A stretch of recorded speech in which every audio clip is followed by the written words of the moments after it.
They called it the Burma-Thailand Railway, a 415-kilometer line of steel and sleeper wood, cut through some of the most unforgiving jungle on Earth. But history remembers it by another name, the Death Railway. It was a project born of military desperation and built on a foundation of unimaginable human suffering. This is not just a story of a railroad. This is the story of over 60,000 Allied prisoners of war and 200,000 forced Asian laborers who were worked, starved, and beaten to fulfill an impossible deadline, one life for every sleeper laid. This is what happened on the Railway of Death. Part 1. The Why a Line of Steel, a Line of Supply. Cut to a dynamic, animated map of Southeast Asia in 1942. Arrows show Japanese advances and naval routes. To understand the horror, we must first understand the reason. By mid-1942, the Japanese Empire was at its zenith, but at the Battle of Midway, the U.S. Navy struck a decisive blow. Suddenly, Japan's sea lanes were vulnerable. Their armies in Burma were cut off.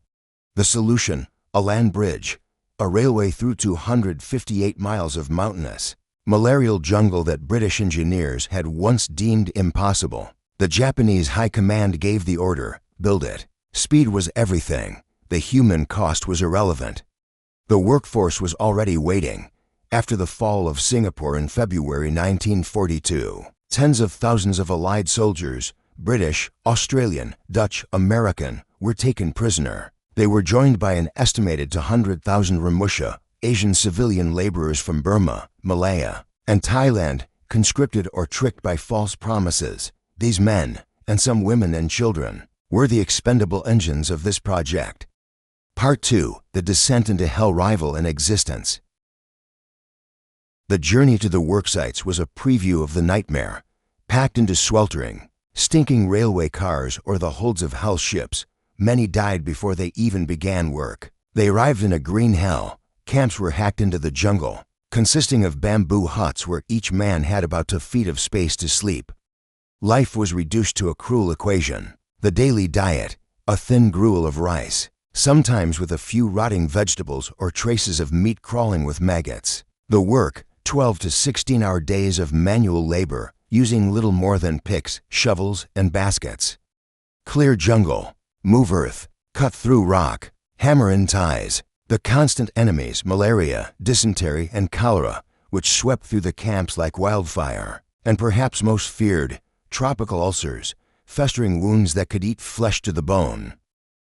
The Japanese will carry out schedule, and do not mind if the line is dotted with crosses. Part 3. The Mechanics of Brutality, Guards, Punishment, and Speedo. The suffering was not merely a byproduct of harsh conditions. It was systematically enforced by the guards. Around 12,000 Japanese soldiers and 800 Korean auxiliaries oversaw the project. In the rigid, brutal hierarchy of the Imperial Japanese Army, prisoners were beneath contempt. Men who had dishonored themselves by surrendering. Physical punishment was the universal language. Captain Reginald Burton recalled a beating. He kicked me, then beat me with a bamboo cane until I was semi-conscious. This resulted in permanent injury, which I have to this day. Then came Speedo, in 1943, with deadlines looming. The Japanese pushed the project into a frenzied, deadly overdrive.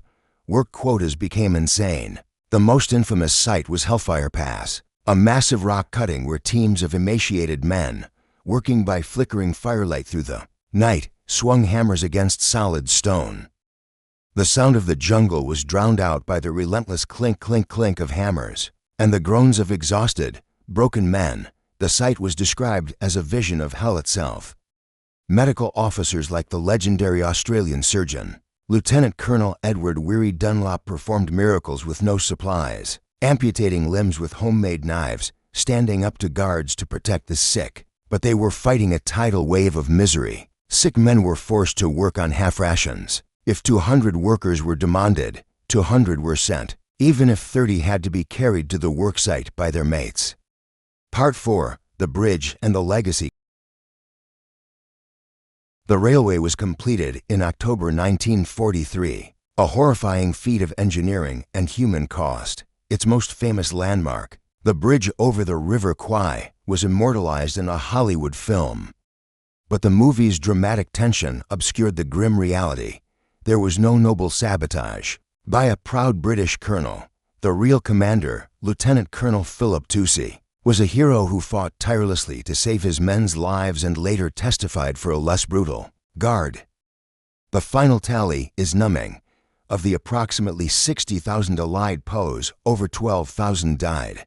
Among the 200,000 Ramusha, an estimated 90,000 perished. Nearly half of the Asian laborers never returned home. For the survivors, liberation was not the end. Men like Bruce Abbott returned home physically shattered, carrying mental scars and nightmares that lasted a lifetime. His son would later write that the experience scored his psyche.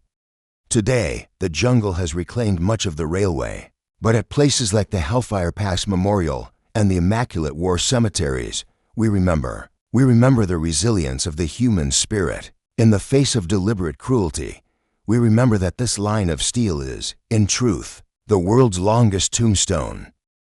This is the story of the Death Railway, a story that must never be forgotten, because to forget the cost is to devalue every single life that was laid upon its tracks.